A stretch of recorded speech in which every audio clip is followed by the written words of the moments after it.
Good evening, Streak Advice Nation. Luke DeVasta here. It is Wednesday night, approximately 11 p.m. Eastern Standard Time. I'm bringing you guys an evening episode of Quick Picks to preview tomorrow's Thursday picks. Nothing really special going on. I just kind of felt like doing this. A bunch of you guys really enjoy this show, and I know I haven't been completely dedicated to it lately, but I'm going to try to get back to that. I've just had a couple weird schedule situations lately, but hopefully I'm able to continuously do this show like I have normally been. Let's get right into tomorrow's picks, and if you're listening via podcast on Thursday, then it would be today's picks for you, but let's assume you're listening live right now. And first pick we got here is which player will card the lower front nine score, Sang Moon Bae or Tai or Boo Weekly. I'm going to pick Sang Moon Bae or Tai. He has played well pretty recently. I've noticed him. I can't remember exactly where, but I've seen him playing fairly well throughout certain tournaments, being in the lead, co-lead, sort of situations like that. And I don't know if he's won anything recently. Boo Weekly, also a very good golfer, but I do like the Tai option, especially in the first round, lower front nine. I do think that those are usually better picks. Which player will record the lower first round score in the second prop of the day, Sergio Garcia or Brent Snedeker? I'm going with the Sergio Garcia or Tai prop. Again, it's golf. Usually you put low streaks on this one. I wouldn't even put a win 3 on either of these. Usually like win 2s or less, just to they're kind of streak starters. They're almost like the kindling for a streak. So I would not put anything higher than that on either of these two, and that's why I'm picking the Tai options in both, because of the fact that it is golf. So yeah, that's my two golf props this morning. Again, guys, you can use the hashtag Streak Advice to tweet me a question you have for me on the show. Either about tomorrow's picks or just anything really in general. I got one tweet right now from at the Streak Lord. He tweeted, "What is the craziest streak for the cash story you've ever heard?" Now, I don't know if that question is asking about an actual game or a an event that I've actually had on Streak for the Cash. Because I've seen some pretty crazy games, obviously, soccer games that come down to the wire, goals in the last, 3 goals in the last minute of a game kind of thing. One crazy story I heard was one friend that I know had a win streak, I think of 19 or 20, and ended up, he's a big Patriots fan, and ended up putting it on the Super Bowl back in 2011 against the Giants. So that was not good for him. Because the Patriots ended up losing the Super Bowl, and he ended up losing his streak as well.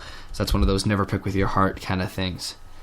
And I haven't really heard too many insane streak for the cash stories. They don't usually, it's not something that tends to happen like that. But just throughout playing so much streak for the cash, you do see some crazy sporting events that come through. And I got another tweet from Paul Thurman at Balfomet. I hope I'm saying that right. I have no idea. You guys, some Twitter names are just awesomely awesome, and I just can't even tell. Excuse me. But he says, asking me if Josie Altidore is a beast or not. That's a tough one. Josie Altidore plays very well on his club team. I forget what club team he's on. I want to say, I can't remember now. I don't know what they are. I forget what club he's on. He's in English. I think he's in English Premier right now, though. He's a solid soccer player. I mean, he's not one of those guys that's gonna wow you, because you do have a guy like Landon Donovan and Clint Dempsey on the team that are slightly above him. But he's a solid player that could do a lot of great things, and I feel like he could go on a great run for the U.S. in the World Cup coming up in Brazil. But I wouldn't consider him a beast. I could just consider him an above average player. He's obviously a little bit above average, but I think there's definitely some room for him to improve. Okay, So let's get back to some of the props. Again, you can tweet me using hashtag StreakAdvice to get me to answer any of your questions that you guys have this evening. I'm kind of enjoying this evening show already. Got 2 questions, so solid stuff from you from the nation. So let's get back to some of this baseball we have today. We have the Angels and the Yankees in New York tomorrow at 1 o'clock. The Yankees are minus 105 favorites on the money line, and they come in with a 4-game win streak, and the Angels a 4-game losing streak.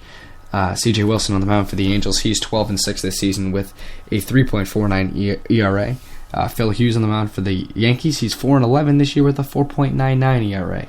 I'm going to be picking the Angels in this game. I feel like they're due a win. The Yankees are due a loss. C.J. Wilson moving much better than Phil Hughes this season, and Yankees only slight favorites at home. So I'll be picking the Angels with a win streak of 4 or less. Next up, we got the Pirates and the Cardinals. A.J. Burnett on the mound for the Pirates. He is 5-8 this season with a 2.95 ERA. Lance Lynn on the mound for the Cardinals. He's 13-6 this year with a 3.79 ERA. Last game was against Lance Lynn's last game was against the Cubs. He threw 6 2/3, allowing 3 earned runs and a loss. Now the Pirates have lost 4 straight coming into this game. They have not been looking good, and the Cardinals have only won 4 of their last 10 games. So this is a tough one. The Cardinals are minus 127 favorites on the money line. I will be going with St. Louis here with a win streak of 5 or less. Okay, we got 4 more baseball props to cover, and looking forward to a few more questions from you guys using the hashtag StreakAdvice. I have to get some water because my throat is about to explode. So give me 1 second. I'm going to throw some. This is the first ever commercial break in the history of the StreakAdvice show. So I'll be right back. Give me 1 moment, please.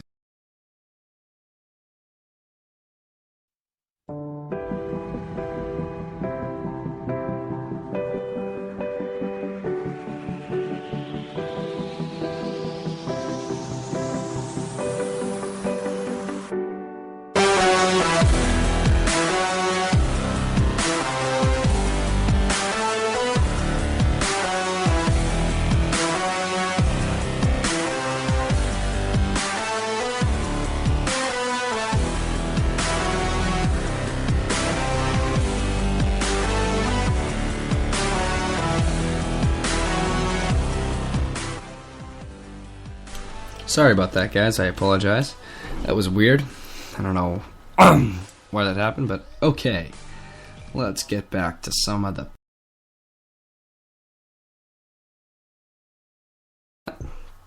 Actually, leading into my next pick, I was just about to talk about Darren Wade, the writer for StreakAdvice Gold, and my partner in crime in this entire StreakAdvice situation here. Darren Wade at Darren_Wade tweeting, I think Burley will pull off the upset against Peavy. Any thoughts? I definitely think that's possible. I like Jake Peavy a lot, even though he did allow 6 earned runs in his last outing against the Royals. It's an interesting situation. The Red Sox usually come up with their late game heroics. They were not able to tonight, losing in 10 innings. 4-3 to the Blue Jays. The Red Sox are again huge favorites on Stake for the Cash. They're minus 127 favorites on the money line. Not a lot of respect for Toronto. This is a sketchy game. Both pitchers extremely inconsistent. Peavy's tough to tell coming to the American League. Don't know how he's going to do. But the Blue Jays do have a weak lineup. Lester was not able to handle that today. It's a very tight game, I think. I wouldn't pick anything higher than a win 5. But honestly, because the Red Sox did lose last night, I think they're going to take the series 2-1. Or they did lose tonight. I think they're going to take the series 2-1. So I see the Red Sox and Jake Peavy pulling off the win here. I realize I picked the Red Sox a lot. I've actually started to realize that I think I should stop picking Red Sox games. I always feel like I'm picking the Red Sox, never against them or anything like that, which is not good. But it is tough to tell, especially with that kind of matchup, Peavy and Burley. It really, I'd flip a coin almost, but I just wouldn't even go with that one. If there's a lot of better games you can pick, like this next one here. The Reds and the Brewers. Tony Cingrani on the mound for the Reds. He's 5-2 this season with a 2.87 ERA. Going up against Kyle Lowes for the Brewers, who's 8-7 with a 3.26 ERA. The Reds have been hot. They've won their last 4 in a row, 8 of their last 10, and are minus 133 favorites on the road. Now, I really like the Reds here in this game. They lead the season series 6-3 against Milwaukee. Cingrani's just a much better pitcher. He's a lot more efficient than Los is, and I think the Reds are going to be able to pull off the easy win. I'm going to say a win 10 or less on this pick today. Cingrani solid on the mound. Now we got Mike Pelfrey on the mound for the Twins against the White Sox. Pelfrey's 4-10 this season with a 5.32 ERA. And on the White Sox, we have Andre Rienzo, who was 0-0 on the year with a 4.42 ERA. He had a start his last time out, no decision though. He's just had a bunch of no decisions, I guess. He's had 3 starts, it looks like, of 7 innings, 6 innings, and 5 1/3, and just no wins or losses for him. So very interesting there. I'm going to be picking the Twins in this game. They are minus 137 favorites on the money line, and they lead the series 9-3 this season. So with those two things being said, I think they're solid. I'm going to say win 7 or less on the Twins today. Again, using the hashtag StreakAdvice, you can tweet me any questions you have about any of tomorrow's props or picks. I will also be putting up my very own golf props for my round of golf tomorrow morning. I'll be playing 18 holes at beautiful Atlantic Country Club in Plymouth, Massachusetts. So if you guys want to, tweet me what you think is going to happen. I'm obviously not going to fix my golf game to give anybody an advantage here, but I'll be tweeting out props for that. Just an interesting little thing to do. Thought it'd be kind of cool. I haven't played a lot of golf yet, actually. I don't know how often if anybody in the nation is a scratch golfer of any kind, I haven't gotten out a lot. I think this will be my first full round this summer, so I'm very excited about this tomorrow. Should be a lot of fun. And now the last baseball prop of the day, the New York Mets versus the San Diego Padres. Zach Wheeler on the mound for the Mets. He's 5-2 this season with a 3.63 ERA. And we got Tyson Ross on the mound for the Padres. He is 3-5 with a 2.75 ERA. So a much better record for Wheeler, but a better ERA for Ross. Both teams at about the same record. Only a half game separates these two. And I will be picking the Padres at home with Ross on the mound. He is just a slightly better ERA, and I don't know. I just see the Padres pulling this one out. The Padres were a team that you thought was going to be able to make somewhat of a run for something earlier this year. They won 12 in a row, was it, or something of that nature? Got up to 500 around and then just dropped off again. They are not favored by real. They got only 13.2% of the nation picking the Padres tomorrow, even though they're minus 137 favorites. I'd go Padres here. This is kind of a sleeper pick with a win 6, win 7, or less. Okay, that seems to be. I'm not covering any of the NFL props, any of the preseason. I hate it. I don't hate the preseason. I love the preseason. I love seeing football again. I love watching my Ravens play. But I hate trying to predict who is going to win because it is almost impossible. A very difficult thing to do. Okay, so that is pretty much everything I wanted to talk about this evening on this, late night episode of Quick Picks. Thank you all for listening. I know there's a few of you out there listening this late. Hopefully a bunch of you guys can check out the podcast. And we can get this all thrown together and hopefully get the Streak Show and Quick Picks back on the road. A lot of you guys love this stuff, so I'm going to try to do it for you. It makes it a lot easier for me, and I'll continue to do write-ups as well for the people who don't have time to listen to me blab on about life. But thank you guys for listening to this episode of Quick Picks. My name is Luke DeVoster for Streak Advice and StreakAdvice.com, and I'm signing off. Streak on, Nation.